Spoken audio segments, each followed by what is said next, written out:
সম্প্রতি ইলিয়াস হোসেনের করা একটি ভিডিওকে কেন্দ্র করে পুনরায় সামনে এসেছে ২১শে আগস্ট গ্রেনেড হামলার বিষয়টি। এ নিয়ে চারদিকে চলছে নানান আলোচনা।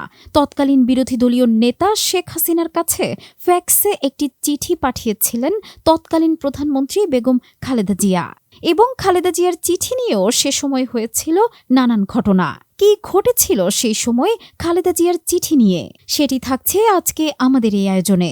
রাজনৈতিক অঙ্গনে নানান ইতিহাস ও তথ্য পেতে আমাদের চ্যানেলটি সাবস্ক্রাইব করে বেল বাটনটি প্রেস করে রাখুন। গ্রেনেড হামলার পর সংবাদপত্রে প্রকাশিত একটি সংবাদে বলা হয়েছিল, বিরোধী দলীয় নেত্রী শেখ হাসিনাকে সহানুভূতি জানিয়ে চিঠি দিয়েছেন প্রধানমন্ত্রী বেগম খালেদা জিয়া।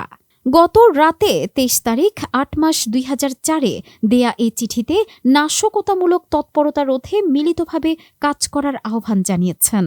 বাহক মারফত গ্রহণ না করায় পরে চিঠিটি বিরোধী দলীয় নেত্রীর কাছে ফ্যাক্সে পাঠানো হয়েছে বলে প্রধানমন্ত্রীর কার্যালয় সূত্র জানিয়েছে।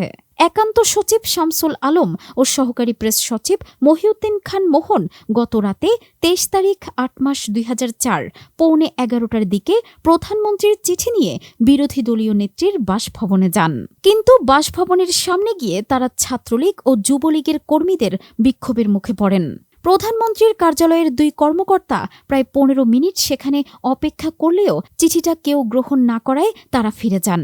পরে রাতেই প্রধানমন্ত্রীর কার্যালয় থেকে ফ্যাক্সে পাঠিয়ে দেয়া হয়। বিরোধী দলীয় নেত্রীর কাছে প্রধানমন্ত্রীর প্যাডে পাঠানো চিঠিটি হুবহু দেয়া হলো।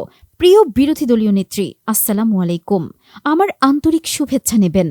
গত ২১ আগস্ট আওয়ামী লীগ কেন্দ্রীয় অফিসের সামনে ন্যাক্কারজনক বোমা হামলায় নিরপরাধ মানুষের প্রাণহানি ও আহত হওয়ার ঘটনায় আমি আমার উদ্বেগ, ক্ষোভ ও নিন্দার পুনরাবৃত্তি করছি। ব্যক্তিগতভাবে আমি আপনার প্রতি জানাচ্ছি গভীর সহানুভূতি। দেশের স্বার্থ, জনগণের কল্যাণে এবং গণতন্ত্রকে সংহত করতে এ ধরনের জঘন্য নাশকতামূলক তৎপরতা রোধে মিলিতভাবে কাজ করার জন্য দলমত নির্বিশেষে আমি সকলের প্রতি উদাত্ত আহ্বান জানাই। এ ব্যাপারে আপনার সর্বাত্মক সহযোগিতা কামনা করছি। শুভকামনায় আপনাদেরই খালেদা জিয়া।